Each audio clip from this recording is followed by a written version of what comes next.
This is Democracy, a podcast about the people of the United States. A podcast about citizenship, about engaging with politics and the world around you.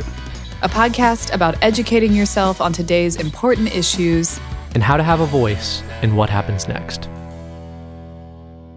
Welcome to our new episode of This is Democracy. Today we are going to discuss presidential debates and the role that debates have in elections, particularly our 2024 presidential election.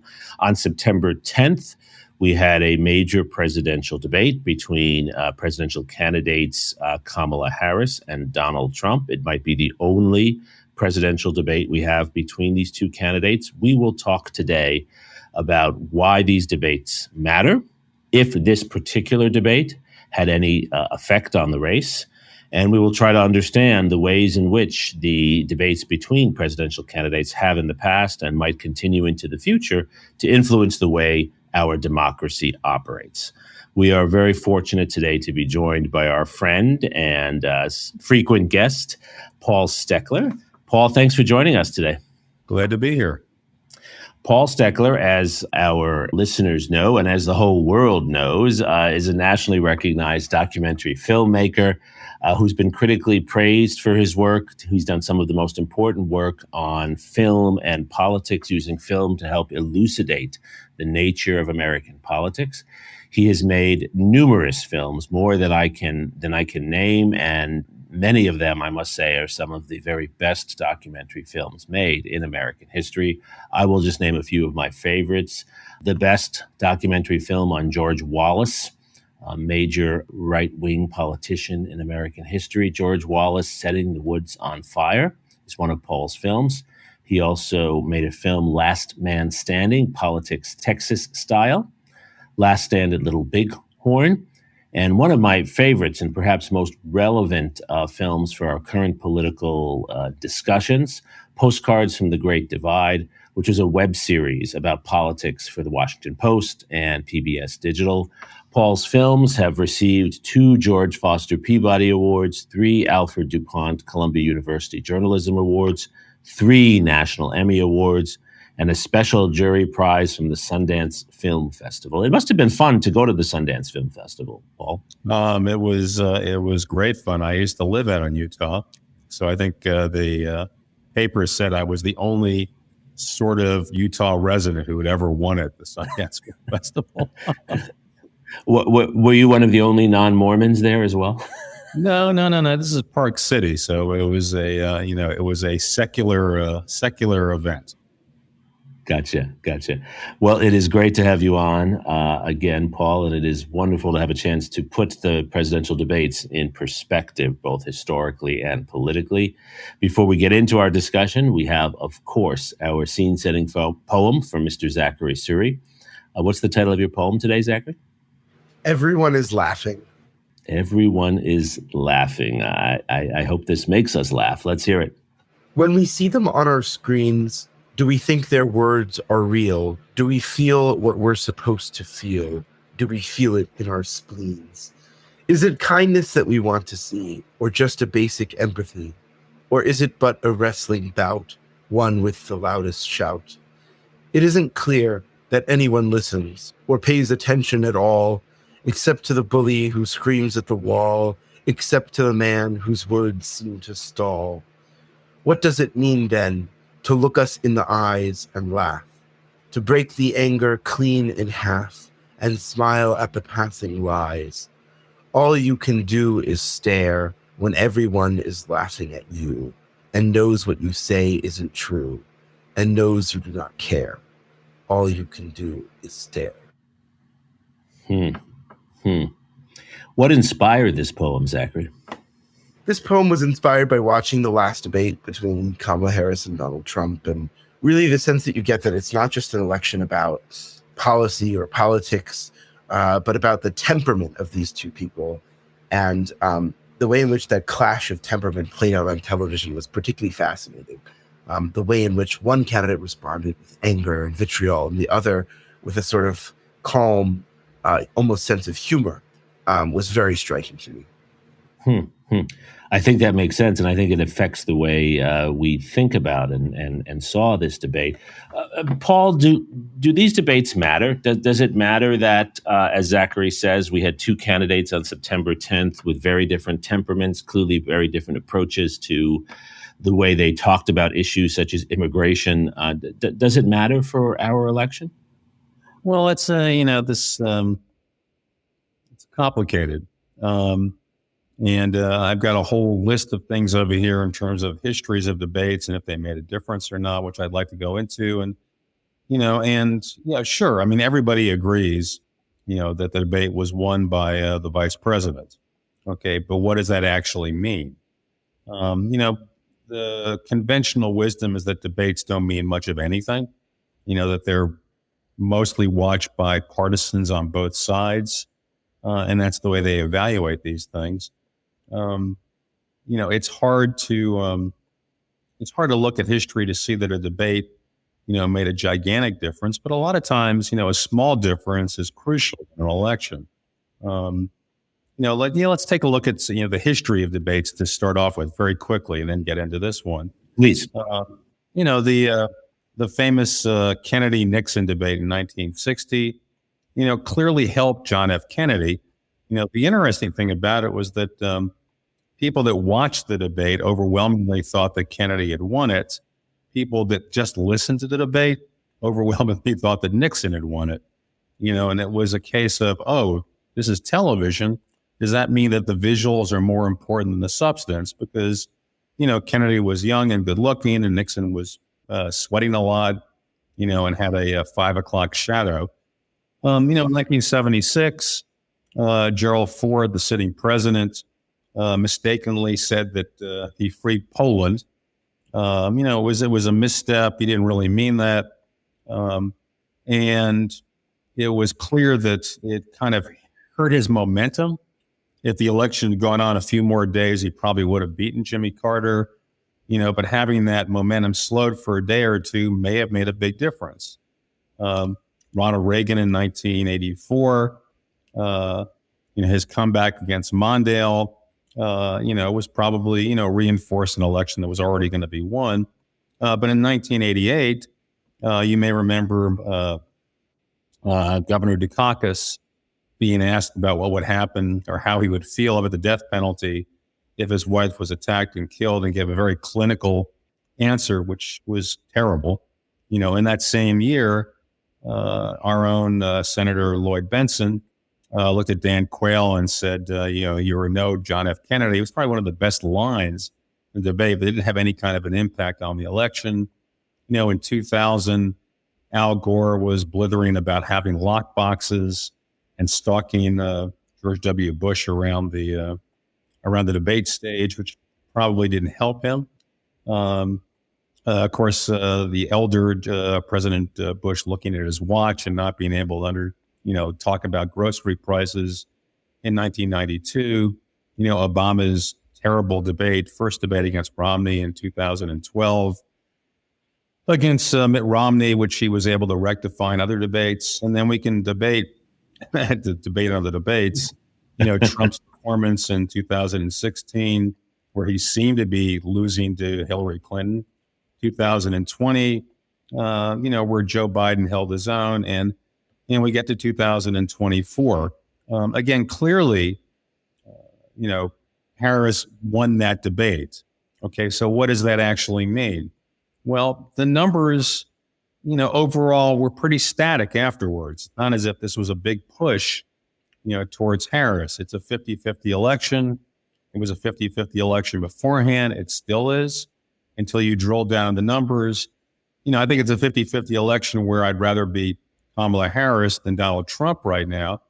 And there are some interesting things going on which may or may not have been affected, by the debate.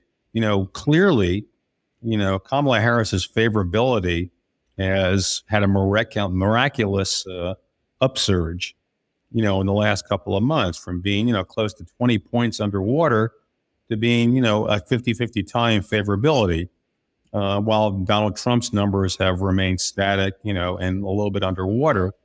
The biggest I think, affected the debate was a boost in Democratic enthusiasm. Again, remember, partisans are mostly the audience that are watching this. And for Democrats, she did well. Their enthusiasm goes up. This leads to a big boost in volunteers and people wanting to help the campaign, and probably has an impact on turnout. So there's a reason, I think, that Donald Trump doesn't want to have a second debate. Almost nothing he does, good or bad, affects his supporters. His numbers are pretty static, no matter what he says about dogs or cats or anything. He's around 47%, doesn't move. But the debate clearly, in some way, helped the vice president. And if that's the case of these debates, if he can't actually impact her face-to-face to make her negatives higher, there's really no incentive for him to have another debate. So the debate, I think, overall clearly helped the vice president, but if you drill down again into those states, they're all a world of their own, and we can go over what seems to be happening, poll-wise, and what the positives and negatives are for both the vice president and the former president. Absolutely. And that's a really helpful historical framework you've given us, Paul. Zachary? Professor Stekler, why do we have these debates? Why do candidates agree to participate in them? And why have they become such a central part of every campaign cycle? Well, I've always thought it's because filmmakers really like to film them, use them as if they actually have a gigantic impact. I think, it's partially because the candidates feel like they have to do it. Each candidate feels like they're a better debater and it's going to help them. This may be, in the realm of magical realism, but, we've been habituated to them. That's quite frankly, as we get more and more, divided in the country, and this last time, the neutral, debate moderators got kicked out of this whole process, so it just became, ABC News. For all I know, maybe we won't have debates in the future, and in a lot of places, the divide between candidates and parties is so great that I think you probably are seeing fewer debates. So. This is just a phenomena that happened since 1960, and it may be something that we don't see in the future. Paul, close to 70 million people apparently watched this debate live, and I think many millions more saw clips and parts of it that were reshown on and went viral on social media. It does seem unique in that way. We have so few events that are unmediated in the sense of everyone watching at the same time. Is that something that makes these debates more important now? Again, it depends on what happens in the debates. The one debate that I forgot to mention, which has had an incredible impact on American politics, was the Biden-Trump debate. Where his campaign completely crashed because of his performance. So that having a gigantic audience waiting for something to happen, yeah, of course. Again, it's unclear, how this actually changes people's opinions, if it changes people's opinions at all. I've seen some of those panels that people put on with supposedly undecided voters. And remember that undecided voters often are also people that don't vote because they have less incentive to be able to vote because of their opinions. So I don't know. It's, when 70 million people watch anything, it's going to have an impact. It's just unclear if that impact is crucial for election. What about the point you raised earlier, which is the lines that are remembered or forgotten, or a particular image that's remembered or forgotten? Again, in the first televised presidential debate, the image of Kennedy looking like he just came off the beach, and Lincoln and Richard Nixon looking like he was, in a sauna sweating. That certainly stuck with people. Ford's line, and which you mentioned earlier, Ford's unfortunate line. that Poland is not under Soviet domination, when in the middle of the Cold War, of course, it was. Right. The line, of course, that comes out of this debate is former President Trump saying that, and this is not true, what he said, that Haitian immigrants in Ohio are eating cats and dogs. What does that do to the electorate when a line like that is articulated by a candidate in front of 70 million people? Well, that particular line has now become, sort of it's all over the place. And I think it'll be one of the things remembered in the election, especially if Donald Trump loses. It's it's a funny thing in terms of what people remember as opposed to what actually has a big impact, on the election. I'll tell you one thing that's really interesting, Jeremy. I was listening to Donald Trump at one of his rallies 8 years ago. And I have to say, and I remember this, that he was much more coherent 8 years ago. The things that he said might have been deemed to be as wild or crazy or whatever. Okay, but, the delivery was much smoother, and it was compelling in its own way. The Donald Trump 8 years later, is really different. And what's happening with him, and you can see this in the debate, is that he reaches for lines as he remembers them. And they often come in very weird places. If I was his debate coach, I'd be going, why didn't he use that line about, Vice President Harris? If you had all these great ideas, why didn't you do them 3.5 years ago? Mm-hmm. I wouldn't have saved that for the end. I would have had that in the beginning. The line about dogs and cats came out of the blue.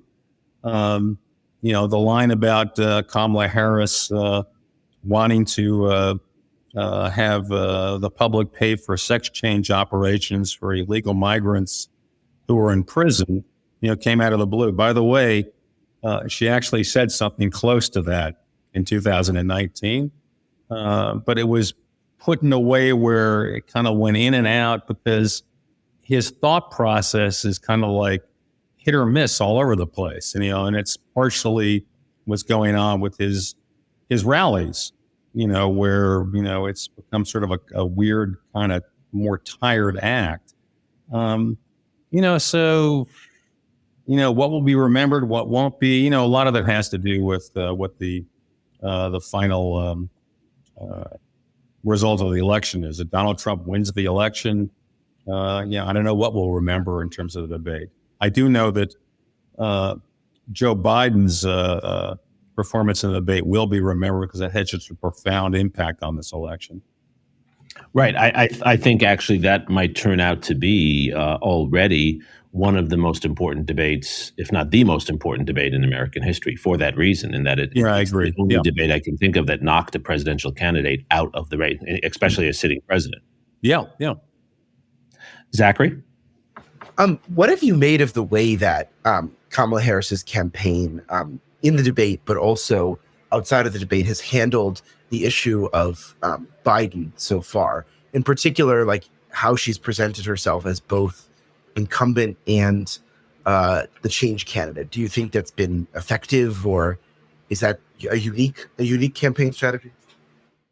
It's it's very, very odd in that her strategy is sort of rope-a-dope, avoid the topic, and try to make this about Trump, and try to make this about, her likability, so that her strategy during the debate was a great strategy. Just, put Donald Trump on the defensive,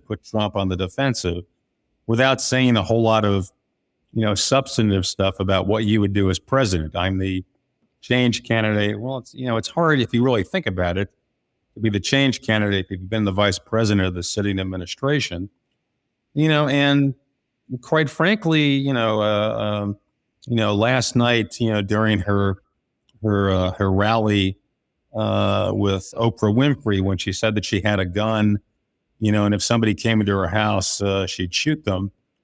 It's kind of one of those flip comments that she's been famous for, which I think her campaign has been trying to make sure that she doesn't do. And so partially, maybe one of the reasons why, she's giving so few few interviews, is that the campaign doesn't want or doesn't trust her to be able to go into that area of defending her connection to Joe Biden. So, it's a strategy where she doesn't really talk about Biden very much and she avoids the topic. Is that going to work or not? I guess we'll see. I mean, clearly, I think her strategy is mostly to make this election about Donald Trump and his fitness to be president.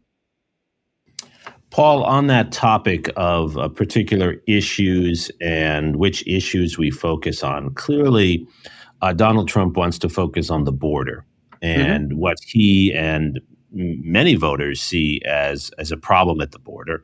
Sure.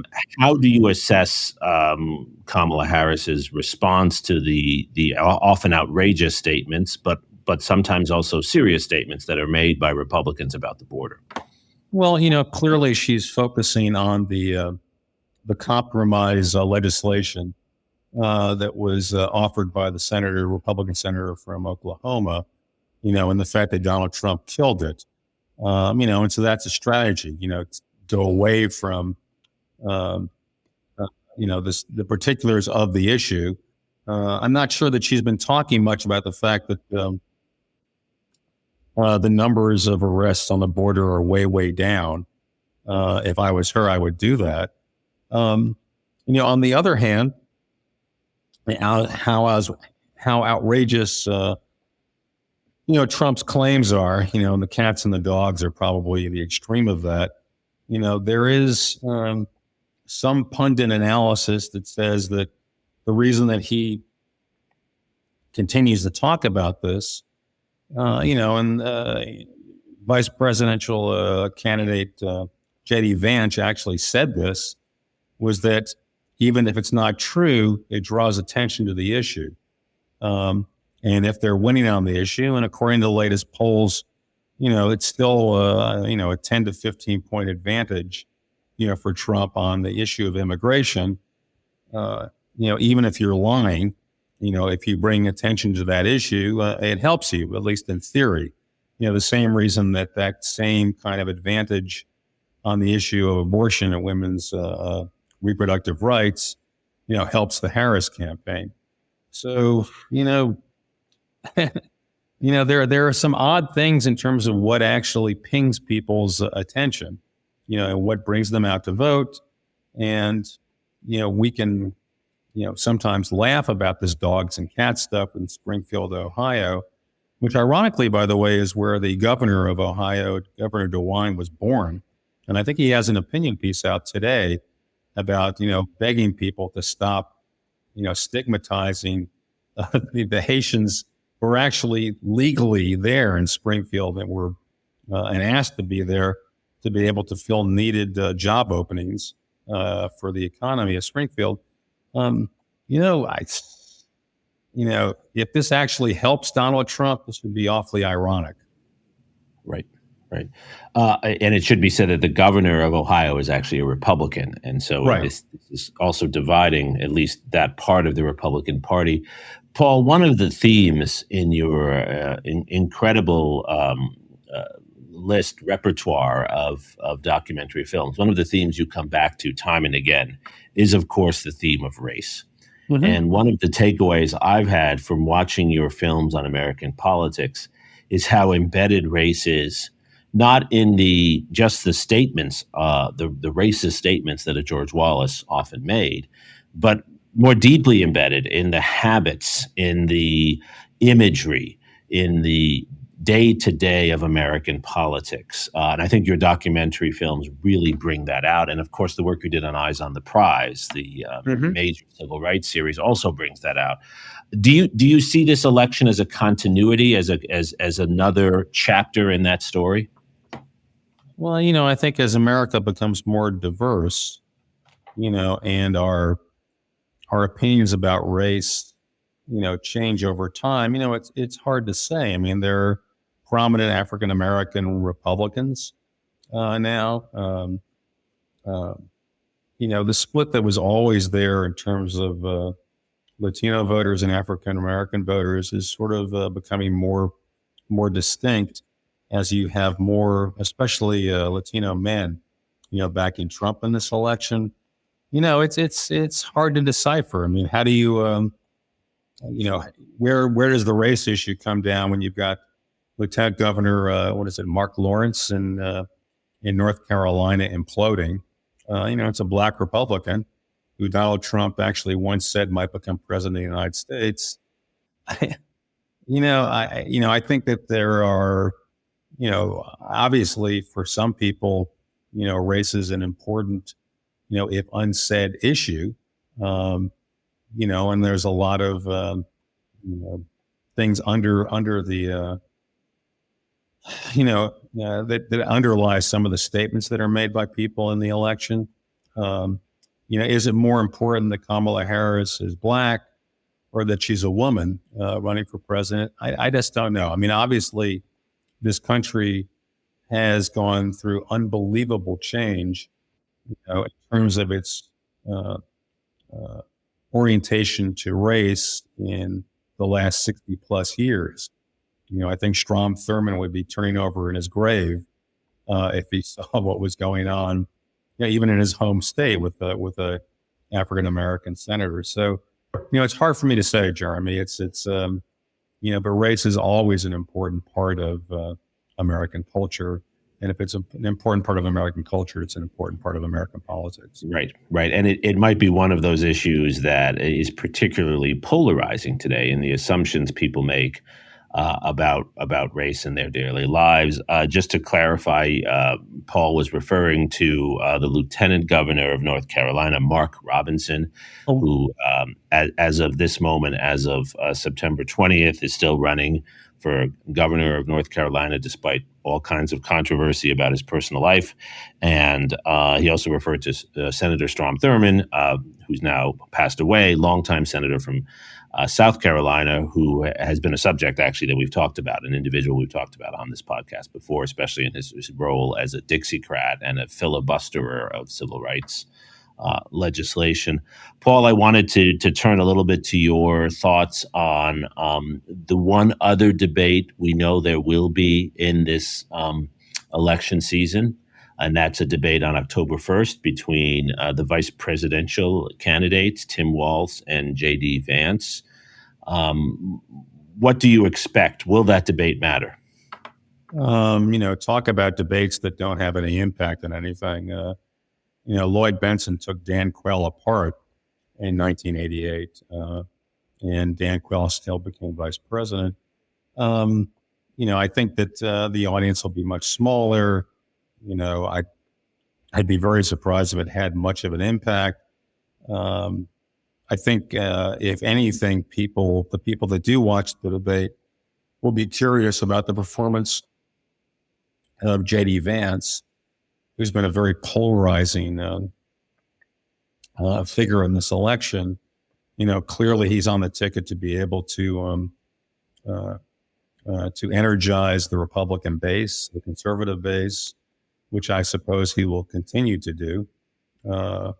Governor Wallace is a pretty experienced debater and has been in electoral politics much longer than Vance. So I think for junkies, it'll be fascinating. I'd be very surprised if it had much of an impact on the election. Do you think that debate, like the presidential debate between Harris and Trump, that it will be one that shows the differences in temperament? This is, I think, Zachary's point. Even though the viewership is likely to be less, that having the two of them there, not on a split screen, but actually on the same stage, do we actually learn things? The few of us who watch, the junkies, as you say, in this situation, do you think we'll learn anything? No. I think they'll come off as the way we expect them. Governor Walz's,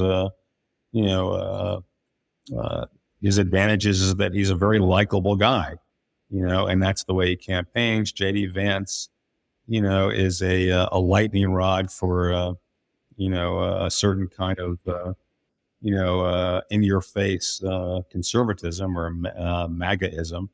And I think that's the way they'll probably come off in a debate.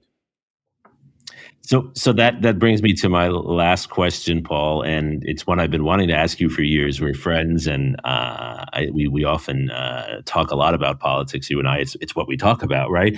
Right. You make documentaries, you make films about politics. When we're making a film for an audience, when a debate is being filmed, are we just reinforcing people's beliefs, or does anything? The films you make, the video we see of a debate, does it ever really change anyone's mind? Personally, Jeremy, I don't make films to change people's minds in a partisan way.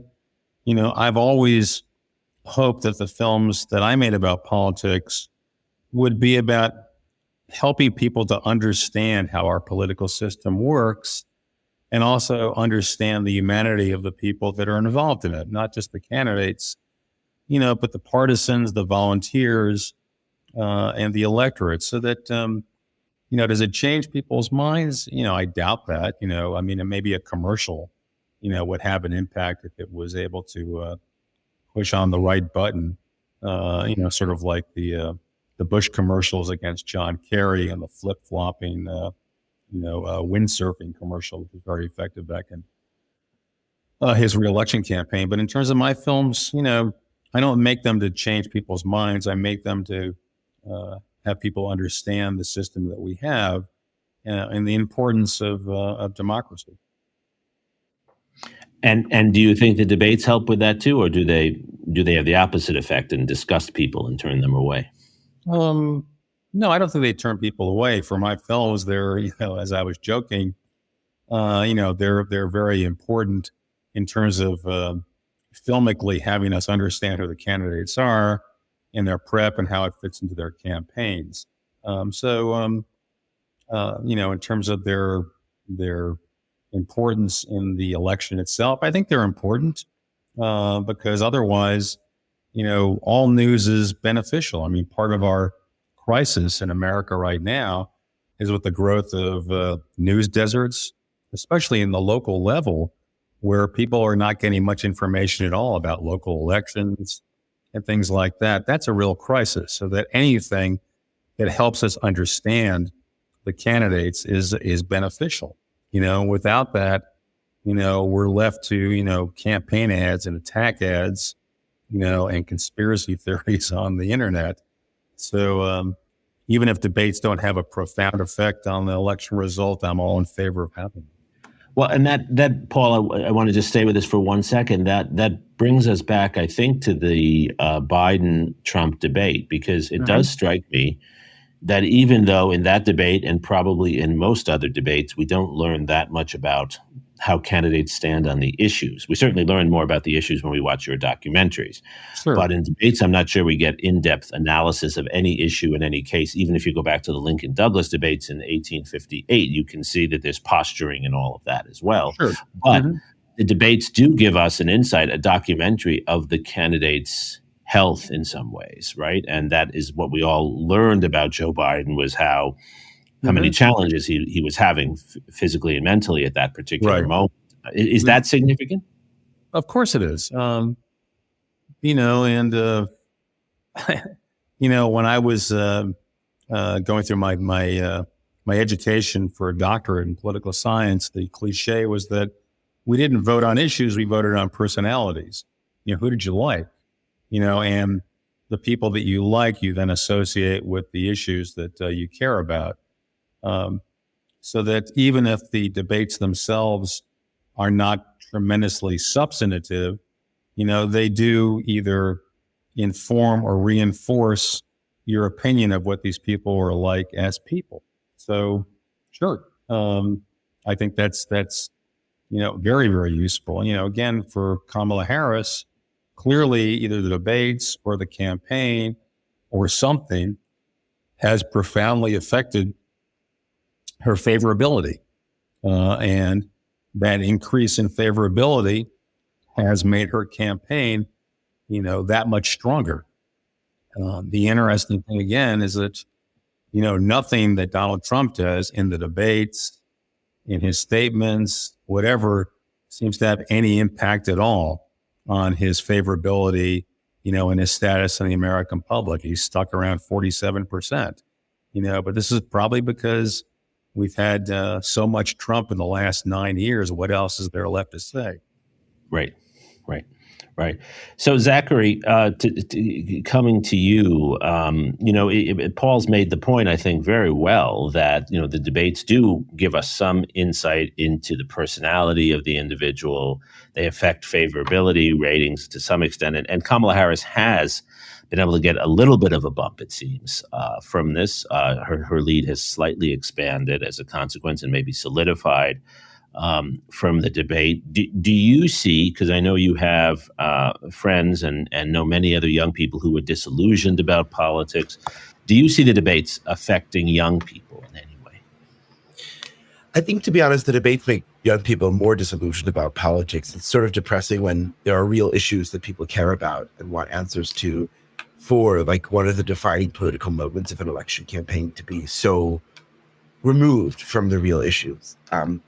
I do think that people can be energized not by the personality, but maybe by the character of their candidates. I think people want to see, yes, more serious policy, and they want to see answers to the issues they care about, but they also want to see a kinder, more hopeful politics. So I think there is opportunity there, but I do think that it still often increases the disillusionment of young people who are looking for candidates to address real issues. Mm-hmm. But this debate itself, do you think this helped the September 10th debate between Harris and Trump? Did it help Kamala Harris with young voters? Did it hurt her? I'm not so sure whether it affected young voters either way. I think, if anything, it just reminded young voters how much they don't like Donald Trump, or in some cases, how much they love Donald Trump. I think it was sort of a reinforcement of people's opinions on Donald Trump. And in that sense, it might help turn out young people who really don't like Donald Trump to support her. Right. Well, and I think that's the key point. I think what comes through in this discussion, and I think Paul made this point very well at the start and referred to it multiple times, debates don't change an election, and a debate is not an election. It's one moment in an election, and it might be a moment is more significant in its own time. But what's most crucial is that we use debates as a source of information, such as their worth, and that we encourage participation in this election. And that's going to be my last question, Paul, to you and then to Zachary. Paul, do you expect a high turnout in this election? We did have a historic high turnout in 2022 for a midterm election. We also had a very high turnout, above 60%, which is large for the U.S. In the 2020 presidential election, do you expect a high turnout in this election, Paul? Oh, gosh, yes. I think it'll be incredibly high, unless some of the folks that want to suppress the vote are successful. But I think, in my lifetime, I don't think I've seen an election which is this polarizing, which is, this impacting on the American public. I think we'll have record highs. That's some good news. Zachary, do you agree among young voters that we're going to see an uptick in turnout? We saw that in 2022. Will we see that again in this presidential election? Yes, I think so, for the same reasons that Professor Stekler just articulated. I think young people are itching to make their voices heard on which candidate they prefer. And I think they're sort of choosing between two very different kinds of politics and two very different kinds of presidents. And I think that will drive people to the polls. It is an irony of American history, and I'm only one of many historians to say this, that the more polarizing the election, as Paul said, the more deep the disagreements are, and the more deep the differences are between the candidates, the more people turn out to vote. That actually a partisan election, a polarizing election, turns out historically to be an election that brings more people to the polls. And that might be a good thing in this situation. Perhaps Americans are drawn to the jousting of a debate and the name calling and the lack of policy substance, perhaps, that Zachary said, because nonetheless, the issues do seem so large and the differences between the personalities do seem so great and so significant. I want to remind all of our listeners that it is time to register to vote if you have not registered to vote. And if you are in Texas, time is running out. You must register to vote a month before the election in Texas. Other states have their own rules. Please make sure you check the rules. Please make sure you check that you are registered to vote. In some states like Texas and Oklahoma, they are purging people from the voting roll. So please, in most states you can do this, go online and check that you are registered to vote. And we often ask on our podcast how we as individuals can make a difference. You can make a difference by voting and making sure others vote. Go out and help others to register to vote, help others and encourage others to get involved, and remind people to vote early if they want, vote by mail if they want, if it's allowed in their state, and certainly on election day, help people get to the polls. Turnout is crucial, and if our raucous and angry debates do anything to bring people out to vote, that certainly would be a positive outcome one way or another. Paul Stekler, thank you as always for joining us and for sharing your insights as a filmmaker, scholar, historian, and political mensch. Thank you, Paul. Thank you. And Zachary, thank you for your poem, which I'm still laughing about your laughing poem about the debate. And thank you for the work you're doing to bring young people out to vote, Zachary. Are you there, Zachary? Yes, I'm here. Do you want me to respond? No, it's okay. And most of all, thank you to our loyal listeners and to those of you who subscribe to our Substack for being involved in our efforts to understand what we can do to make our democracy stronger. Thank you for joining us for this episode of This is Democracy. This podcast is produced by the Liberal Arts ITS Development Studio and the College of Liberal Arts at the University of Texas at Austin. The music in this episode was written and recorded by Harris Codini. Stay tuned for a new episode every week. You can find This is Democracy on Apple Podcasts, Spotify, and Stitcher. See you next time.